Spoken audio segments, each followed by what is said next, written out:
que le pido a la secretaria que lea su currículum. ¿Cómo no, presidente?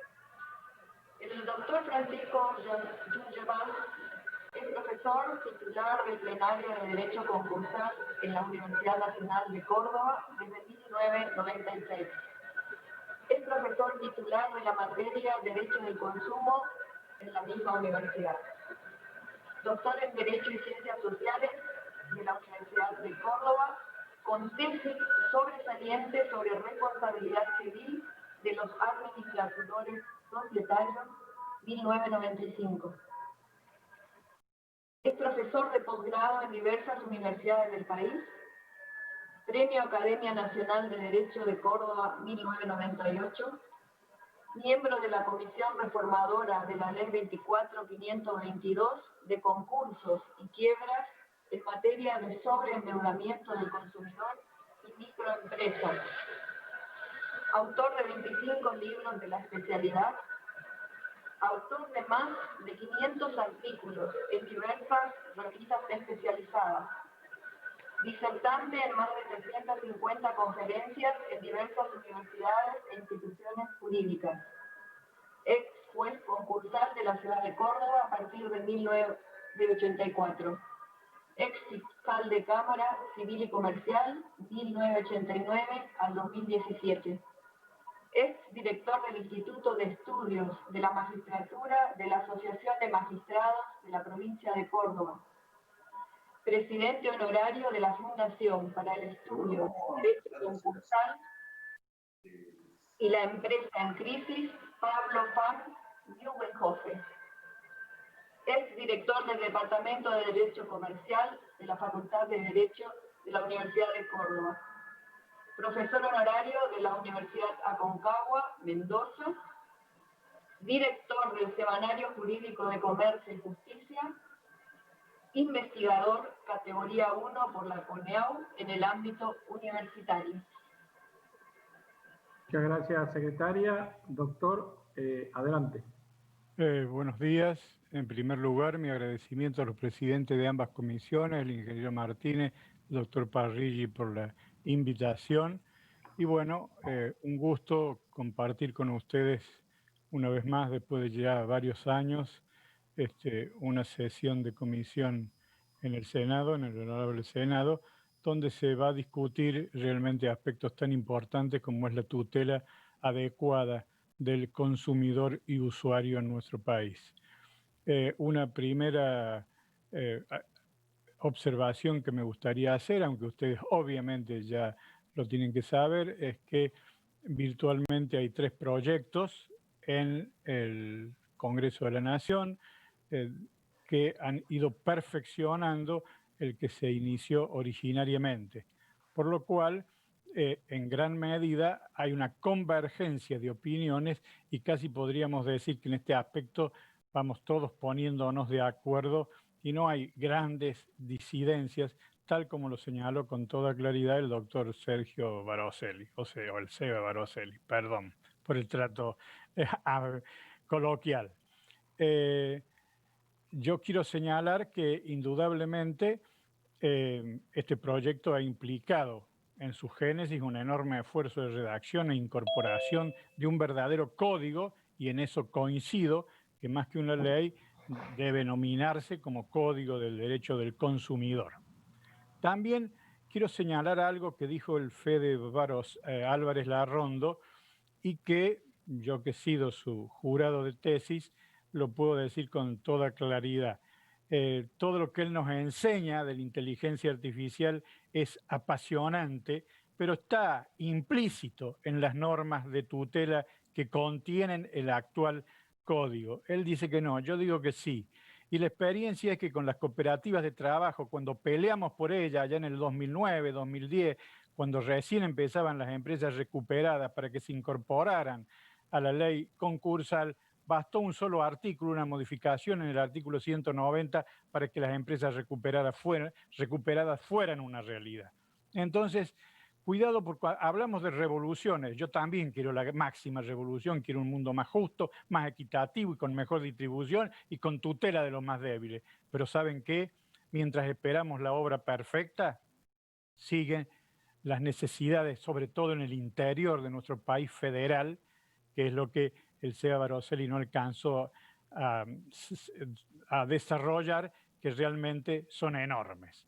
A ver, cualquiera de estos tres proyectos en el interior del país implicaría una verdadera revolución, porque hoy, mientras el doctor Baroselli ha hecho funcionar a través de la ventanilla única federal de denuncias de reclamo el sistema nacional, tenemos que en nuestras provincias, puntualmente en la provincia de Córdoba, durante meses estuvo cerrada por la pandemia la Oficina de Defensa del Consumidor.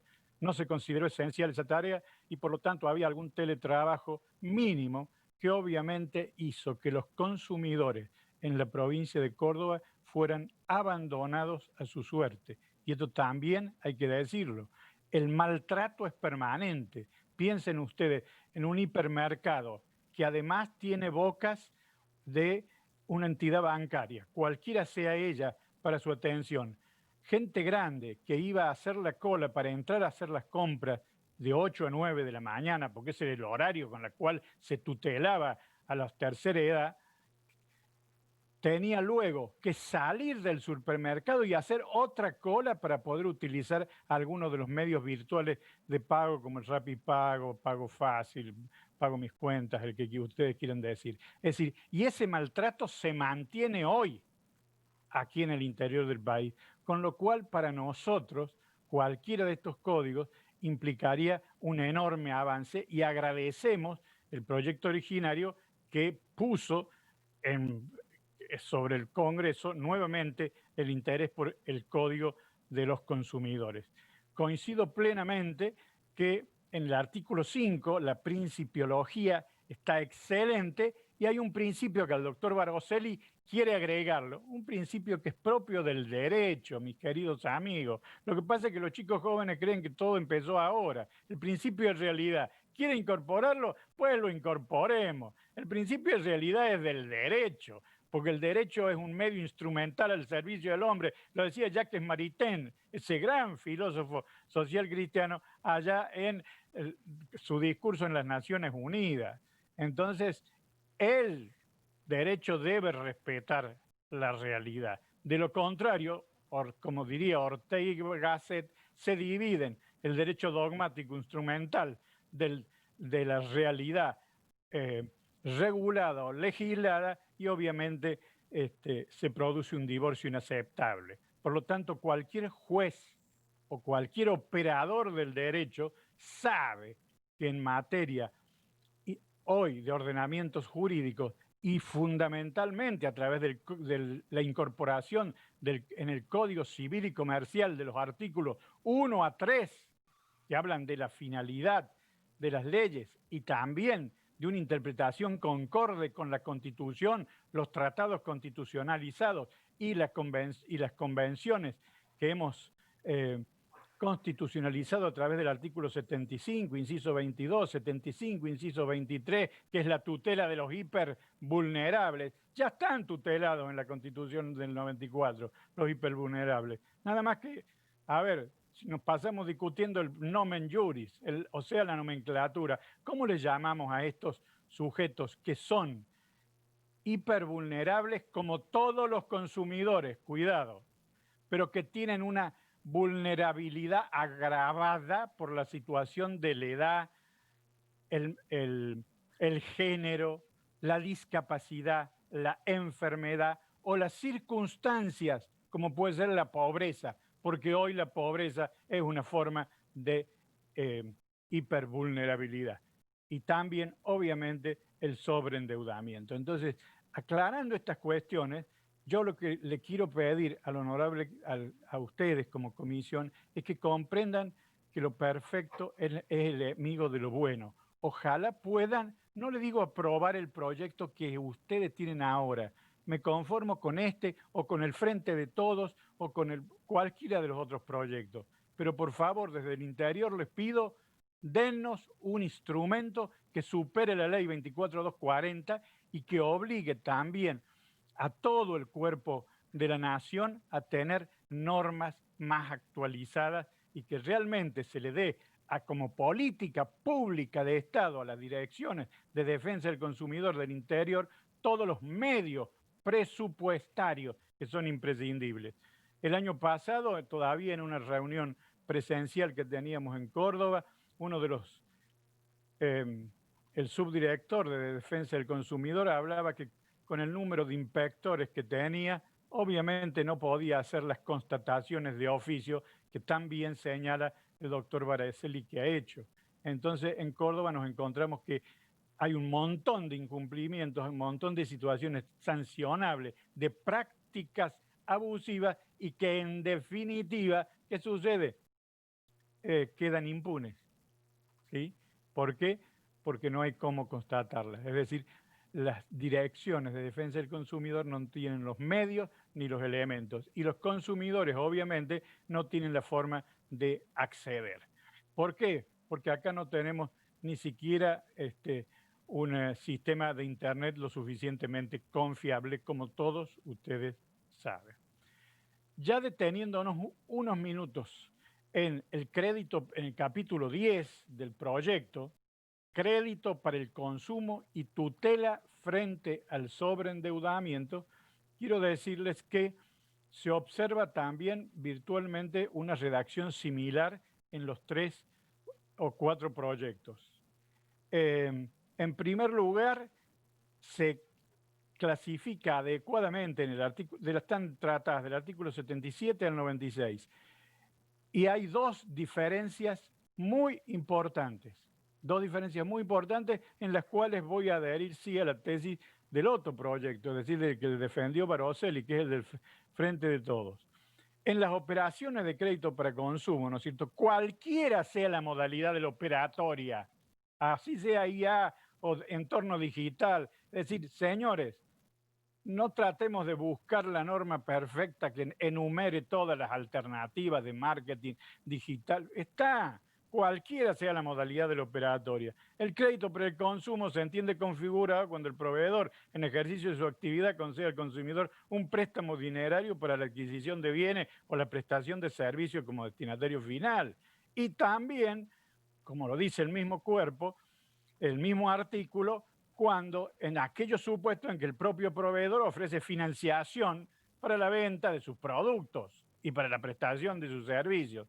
Con lo cual allí vemos que se tutela el crédito del consumo en cualquiera de sus modalidades. Con lo cual yo asumo, tengo una historia, ustedes no tienen por qué conocerla, pero he estado más de 40 años en el Poder Judicial, que entiendo perfectamente que todo lo que señala Federico Álvarez Larrondo lo incorporo aquí con toda tranquilidad y sin ningún tipo de inconveniente.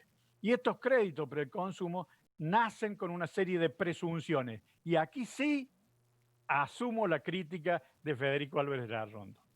Hay que corregir el margen de presunciones. ¿Por qué? Porque están limitadas, salvo que sea como única actividad y que se dedique al comercio minorista, y no tiene por qué ser solo comercio minorista, porque hoy yo compro fundamentalmente a través de portales de venta, el famoso debate del artículo 73, que ha sido corregido por el proyecto del Frente de Todos, ¿no es cierto?, ampliamente. Coincido que estas presunciones que están limitadas cuando el proveedor se dedique, entre otras actividades, dice el artículo 78, inciso 2, al comercio minorista de bienes y servicios y el monto del crédito dinerario sea inferior a 5 veces el salario mínimo vital y móvil, o sea, los 94.000 pesos. No es nada. Quiere decir que dejo afuera de la presunción de la relación de consumo a la mayoría de los casos, vamos a ser honestos. ¿Quién no quiere comprar una moto para poder venir a trabajar? A ver, un simple trabajador que necesita una moto o un autito y debe un saldo, que va a quedar afuera de la tutela, de las presunciones de que hay una relación de consumo. Pero, a ver, uno la mira y ya sabe que hay una relación de consumo. La infiere, como dice la jurisprudencia, se infiere de la calidad de las partes. Y estas presunciones nacen en este aspecto tardías.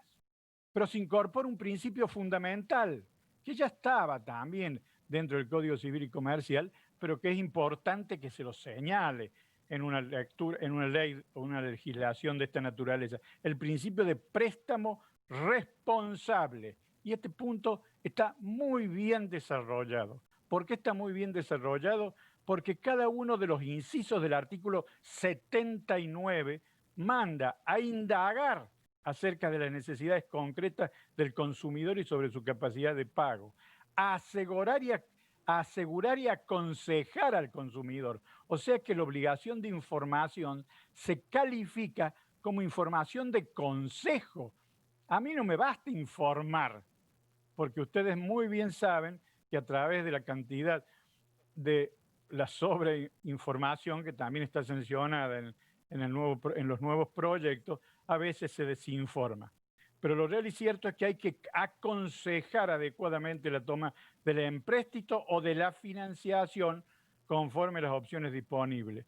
Y también hay que advertir, esto es muy importante, advertir sobre los alcances del compromiso derivado de la operatoria, evaluar los antecedentes crediticios y la solvencia patrimonial del consumidor, y algo que es definitivo, que es el inciso sexto, que es decidir fundadamente el otorgamiento o la denegatoria del crédito y comunicarlo de modo fehaciente al consumidor. Y aquí, entonces, advertimos que esto es muy importante. En cuanto a un aspecto que señalaba Barosil y que creo que también hay que ajustar y que está en el artículo anterior, en el 78, y es con respecto a las presunciones de relación de consumo, incorpora el inciso sexto y dice que cuando los préstamos han sido dados por asociaciones mutuales, cooperativas y personas jurídicas sin fines de lucro, fíjense que ya lo tuvo presente el proyecto. Simplemente que se le emita decir cualquiera sea el monto del crédito, aquí ya no está limitado por los 94.500 pesos. Y aquí entonces hay relación de consumo y por lo tanto, ¿no es cierto?, se le debe aplicar el Código del Consumidor. Consecuentemente, ¿no es cierto?, toda la responsabilidad por ese préstamo no responsable debe recaer en el dador de crédito. Y aquí el artículo 79, ¿no es cierto?, lo dice con toda claridad. Los riesgos y costes derivados de una financiación o de préstamos acordados en infracción al principio mencionado en el presente artículo, es decir, préstamos responsables, serán soportados total o parcialmente por los proveedores e intermediarios de crédito, es decir, por todos los que están allí incorporados a la cadena del crédito de consumo. Y esto es relevante. ¿Por qué? Porque cambia por primera vez en siglos en el mundo y en nuestro país de quién es la responsabilidad, que va a ser obviamente del dador de crédito. Es un avance notable.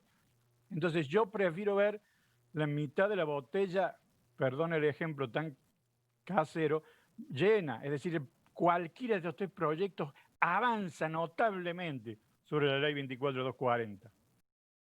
Por primera vez vamos a poder claramente predicar la responsabilidad de los dadores de crédito, sean formales o informales, es decir, sean controlados por el Banco Central de la República Argentina, a las cuales sí se le aplicará, como muy bien señaló Federico Álvarez Larrondo, la circular 1741, sino también a la mayoría de las cuevas o todos estos negocios que sabemos que existen en las distintas ciudades, donde basta una firma para que, la firma de un pagaré, lamentablemente, para que en definitiva le den unos míseros pesos para salir del pozo, para llegar a fin de mes, pero después lo tiene que pagar durante varios años y queda endeudado no solamente en su dignidad personal, ¿no es cierto?, sino también en su forma de vida, que en definitiva va en contra de esa tutela de la persona humana.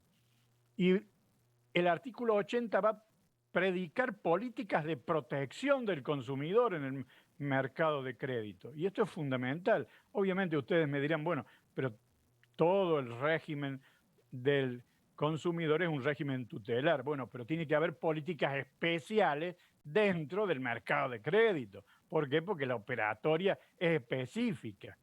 Y entonces aquí es cuando se refiere tanto a la publicidad en el mercado de crédito como en orden a la prevención y saneamiento del sobreendeudamiento como políticas centrales de protección del consumidor. ¿Sí? Y esto es fundamental. El artículo 81 es igual en todos los proyectos.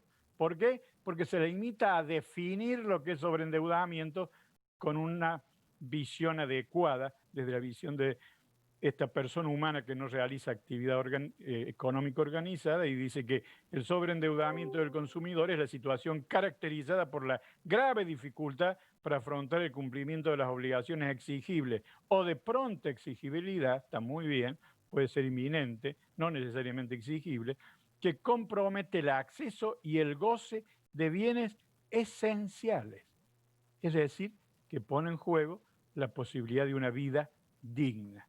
Ahora bien, aquí aparece una diferencia entre el proyecto que tienen ustedes en el artículo 82 y los otros dos proyectos. Yo voy a referir solamente al proyecto que presentó Baroselli, porque en definitiva es virtualmente lo mismo. El 82 actual que tienen ustedes dice que las autoridades proveerán a la prevención y saneamiento del sobreendeudamiento de los consumidores con medidas de contenido sustancial y procedimental adecuadas en sus respectivos ámbitos de actuación. Y se conecta con el artículo 84, que dice medidas sobre el sobreendeudamiento, la implementación de medidas preventivas, sustanciales y procedimentales, vuelve a decir, es deber prioritario de las autoridades públicas de que, bueno, a ver, son declamaciones del articulado que deben concretarse. Ahora bien, el gran debate que se dio es cómo tutelamos entonces la prevención del consumo y luego, cuando hay consumo, al consumidor sobreendeudado. Por eso es que se incorporaron en uno de los proyectos, en el artículo 82, todo un procedimiento extrajudicial, ¿sí? Un procedimiento extrajudicial para que la autoridad de aplicación abriera un procedimiento conciliatorio, convocara a los acreedores y llegara a un acuerdo que fuera aplicable y que permitiera la salida, la segunda oportunidad, como le llaman en España, al consumidor. A ver, la verdad es que tiene... Doctor, disculpe, ¿vamos redondeando? ¿Cómo no? Entonces, le digo lo siguiente a todos. Este planteo de medidas en el área extrajudicial y también en el proceso judicial son importantes que se regulen. Sin embargo, son, y aquí sí me sumo a la crítica del doctor Álvarez Larrondo, absolutamente insuficientes. Nosotros redactamos cuando era ministro Julio Alac, en el 2015, bajo la presidencia de la doctora Cristina Fernández de Kirchner, un proyecto de defensa del consumidor que es mucho más abarcativo que estas normas que hoy están en el 82 de uno de los proyectos que anda dando vuelta, y también mucho más abarcativo que las que ha incorporado el Frente de Todos en el artículo 178, que tiene algunas falencias graves, porque por ejemplo dice que la apertura del proceso administrativo va a hacer caer las medidas judiciales, va a suspender las ejecuciones judiciales. Imposible, imposible. Estamos hablando de dos poderes distintos. El poder administrador no puede alterar las medidas tomadas por el Poder Judicial. Eso se hará en etapa judicial, pero no en etapa administrativa. Todos esos aspectos estaban y hay que revisarlos detenidamente. Tendría que haber un tratamiento especial y en esto podemos... estoy a vuestra disposición también con el doctor Federico Larrondo, con Baroselli, para ver cuál es el articulado que debe proyectarse para prevenir el sobreendeudamiento y para, una vez instalado el sobreendeudamiento, tutelarlo ya desde la vía administrativa extrajudicial, con un acuerdo frente a la autoridad de control, ya desde el proceso judicial que hoy clama al cielo. Por favor, señores senadores, necesitamos hoy, ayer, un proyecto de tutela del consumidor desde el año 2000, no desde que dijo Rubén Morsesian cuando criticaba el pagaré de consumo, sino desde el año 2000 hay proyectos en la doctrina tutelando al consumidor sobreendeudado. Necesitamos que esto sea una realidad. Como el tiempo ya no me alcanza a decir nada más, permítanme que diga algo sobre el pagaré de consumo y cierro. Ustedes han escuchado dos campanas. El debate entre la exposición de una alternativa que habla del pagaré de consumo y aquella que lo considera una práctica abusiva y consecuentemente nulo e inhábil definitivamente. En Europa, las dos alternativas coexisten en distintos países. Esta ya es una decisión de política legislativa. Obviamente que es más llamativa e incluso enamora más prohibirla, considerar la práctica abusiva y decirlo es inhábil. No se pueden titulizar una relación de consumo, no es titulizable, no es un problema de pagaré, no es titulizable, ni en letra de cambio, ni en pagaré, ni en cheque, ni en nada. No es titulizable. Sin perjuicio de lo cual, hay muchos países europeos que para buscar salidas intermedias y evitar la caída del crédito para los consumidores han dicho no, por ejemplo, como en los Estados Unidos también, cuando se firme, cuando se titulice una relación de consumo, esta permite, se debe advertir eso en el título y consecuentemente se debe habilitar la oposición de excepciones causales y personales. Cualquiera de las dos alternativas que eligen, señores senadores, será buena. No es que me quedo con una o con la otra. Estoy viejo ya y he ejercido mucho la judicatura. Les aseguro que cualquiera de las dos, pese que Federico Álvarez Larrondo dice que no, cualquiera de las dos será un gran avance. Bueno, han sido muy amables en invitarme. Me disculpan también por la velocidad de la exposición y por tantos huecos que han quedado, pero el tema es amplísimo. Muchas gracias a todos por su paciencia.